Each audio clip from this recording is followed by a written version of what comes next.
வெற்றிலை, வாழைப்பழம், தேங்காய் ஏன் பூஜைக்கு நாம் பயன்படுத்துகிறோம் என தெரியுமா? மா, பலா, கொய்யா இப்படி எந்த பழத்தை எடுத்துக்கொண்டாலும் அது ஒரு விதையிலிருந்தே முளைக்கிறது.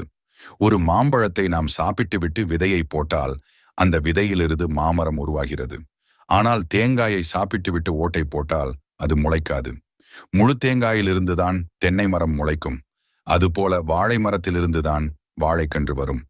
பழம் மற்றும் விதை என்பது வாழையில் கிடையாது. அப்படி நமது எச்சில் படாத இவற்றை இறைவனுக்கு உகந்ததாக நமது முன்னோர்கள் படைக்கும் மரபினை உருவாக்கினார்கள்.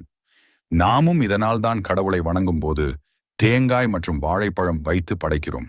சுருக்கமாக சொல்லப்போனால், தேங்காய் அறிவின் வெளிப்பாடாகவும், வாழைப்பழம் பிறவி பலனின் வெளிப்பாடாகவும், வெற்றிலையை மங்களத்தின் வெளிப்பாடாகவும் கருதப்படுவதாலேயே அர்ச்சனைக்கு இந்த 3 பொருட்களையும் பயன்படுத்துகிறோம்.